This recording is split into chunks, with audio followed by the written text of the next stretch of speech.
What's up, mortals? Welcome back to Lost in Adaptation. My name is Terrence. I'm a throwback to the days when every YouTube channel had its own lore and characters, and this is my episode-by-episode coverage of the new Percy Jackson series on Disney+. Written by the book's author Rick Riordan, yet surprisingly different from his original work so far.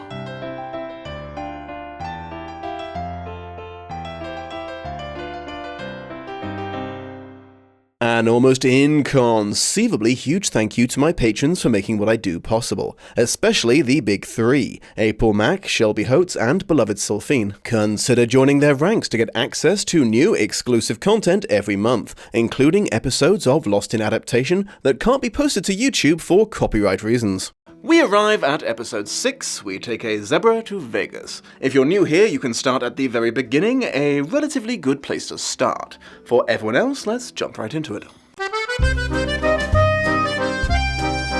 Oh hey, the Iris call to Luke. I think I'm just going to stop mentioning when certain things don't show up, because this is like the third time I've described something that's appeared in the very next episode. Though, it is worth noting that its new location in the timeline means they had to drop the water element of the rainbow and make it out of a prism instead. Anyways, while hiding out in the back of their makeshift transport, the gang notice the extremely poor conditions the animals in the truck are being kept in, so set them free in Vegas with Grover's satyr blessing. FYI, in the original book context, this jailbreak is why they ended up in Vegas instead of LA. Their detour here was not intended. They immediately enter the Lotus Hotel, an apparently insanely cool combination of hotel, casino, barcade, spa, and sports center, until they realize it's a magical trap that keeps you inside a slow time bubble while everything else passes normally outside. Lamenting the loss, they race to Santa Monica in a cab, and Percy walks into the ocean to talk to the spirit he met in St. Louis,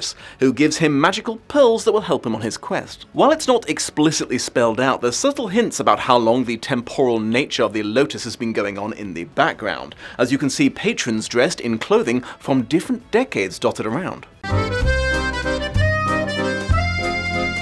They humorously smash cut past the point when Grover talks to the animals in the truck, and it's established that Percy can hear the thoughts of horses and horse-adjacent animals because his father originally created them. Amusingly, as a result, you can only see the titular zebra for like half a second as it rounds a corner. Right, let's talk about the Lotus Hotel. The kids going there on purpose instead of passing by and just wandering in makes sense on paper, as it tones down them walking into obstacle after obstacle by pure coincidence, but it is that very unlikely randomness that was one of the things I admired about the books, because it's super in keeping with how Greek legends went down. That is the plot of the entire Odyssey, after all, and despite what the Clash of the Titans would have you believe, the original Perseus stumbled onto the whole situation with Princess Andromeda and the Kraken on his way home from a completely unrelated quest. This is the second time that the kids have seen through a trap that they walked right into in the book. They bring up the locust eaters from the Odyssey, or the graphic novel adaptation, which was legit a very solid joke by the way, and correctly link it to the hotel, so Percy and Annabeth decline sampling any of the amusements and commit to avoiding eating anything flower-shaped. Originally, they all got immediately drawn into the radical entertainment, and Percy only realized something was up when he played an arcade game with a kid who started using very 1970s slang. This series is genuinely starting to feel like the second playthrough of an RPG, where you know all the twists in advance and make very different decisions just to see what will happen. This does rob the casino part of the story of any tension it might have had originally. When there's not even the suggestion that 2/3 of the party might get drawn into it, there's not really much reason to be worried. There is a interesting progression of this part of the book over the years. Now, originally, flowers, or food in general, wasn't even mentioned in regards to the hotel. The hotel itself was the lotus flower. You just had to be inside it to fall under its sway. The misbegotten film added in the flower consumption rather than having to explain this subtlety. The Disney series pulls a double bluff on us by bringing up the flowers, but in a plot twist revealing it's actually in keeping with the book lore after all, and you don't have to eat jack shit to get stuck there. Less in keeping with the book, however, is Grover getting temporary amnesia from being there, while Percy and Annabeth are protected by the power of friendship or something. Despite the original legend, you wouldn't actually know that the Lotus causes any memory loss from just this first book, as it's not until the Titan's Curse that that particular side effect is established. So, Hermes Manuel Miranda.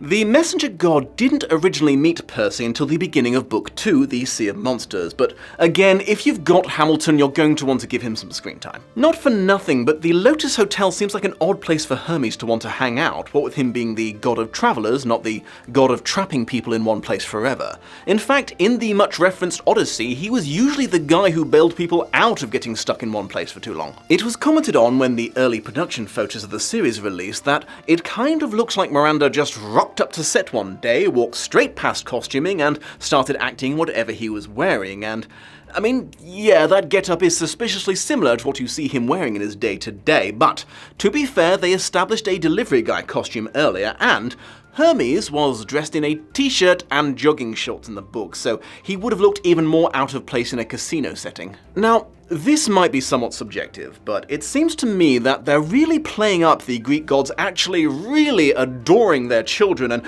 desperately wanting to be there for them, but tragically being prevented from doing so because that would make their lives even worse. This... well, it's not radically out of keeping with the books, but I swear it was more subtle originally. Hermes went out of his way to help Percy in the hopes that Percy would be able to save Luke, and mentioned that you don't give up on family, but I mean, he doesn't exactly beat his breast and weep over not being able to be with his sweetest baby boy all the time, if you get where I'm going. The show version of the water spirit also lays it on pretty thick regarding how much Poseidon loves Percy. Again, we know that he does love Percy in the book, but the gods just have a weird way of showing it that doesn't really make a lot of sense to mortals and was often mistaken for pure disinterest. And other times there was legitimate disinterest. This new extreme lovey-dovey approach to their bastard offspring now seems to be at odds with how often the kids in camp are left permanently unclaimed and left to rot in the back of the Hermes cabin. I mean, heck, spoilers for the last book in the Percy Jackson series, but forcing the gods to give a shit about their kids was ultimately the price that Percy demanded for saving them all. Just seems a bit redundant now. The Greek gods are canonically jerks. Just let them be jerks, guys. On a lighter note, when they mentioned they planned to escape the hotel via carjacking, I had another flashback to the film, but it turned out to be a very different kind of Grand Theft Auto in the end. Even though there's no mention of Hermes owning a teleporting car in the book, it's saved on both in-universe and watch time by cutting out the regular cab they took to LA and paid for using the infinite hotel credit card they were given. The show makes a semi-significant veer away from the book by having the trio trapped in the Lotus Hotel until after the summer solstice, the deadline that Zeus gave Poseidon to return his bolt, and Poseidon gave Zeus to apologize or put up his dukes. This seems to be to facilitate Percy taking his fate into his own hands, after he's released from the quest, but chooses to pursue it anyway. A potential side effect, though, is it makes the big gods look a little silly, as it's mentioned they're now gearing up for war, meaning the super important deadline was only when they would start preparing to fight, so everything before it was preparing to prepare to fight. Okay, so Clarice is going to be a suspect, is she? Interesting, interesting. It remains to be seen if this particular red herring is going to play a big role in the story, or is just going to be floated around now to justify ending episode 5 on Grover's dramatic "I know who the lightning thief is" line. It's a bit of a conclusion to jump to, but to be fair, jumping to conclusions is definitely in keeping with Book Percy's chaotic ADHD personality. Percy is given an extra pearl in this show, as this version of Poseidon apparently thought ahead and included his ex-lover in his underworld escape plan. Way to make the original Poseidon look like a complete jackass. And as usual, let's end on the fairly inconsequential changes to the story that I just happened to notice. They didn't include that Percy made a shark friend while he was in the sea. The water spirit rode in on a huge seahorse like old school Aquaman, and her list of examples of people who had successfully made it out of the underworld included Orpheus, Hercules, and, amusingly, Houdini, who was apparently a half-blood. The show adds yet another satyr to the story who's trapped in the hotel and accidentally contributes to Grover getting drawn into it as well. Final thoughts.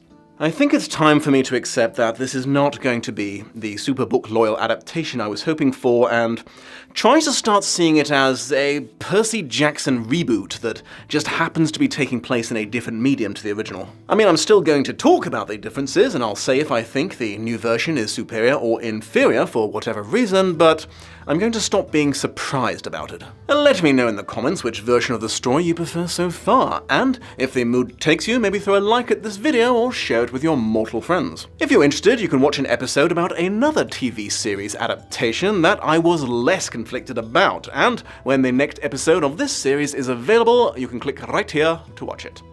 Terrence out.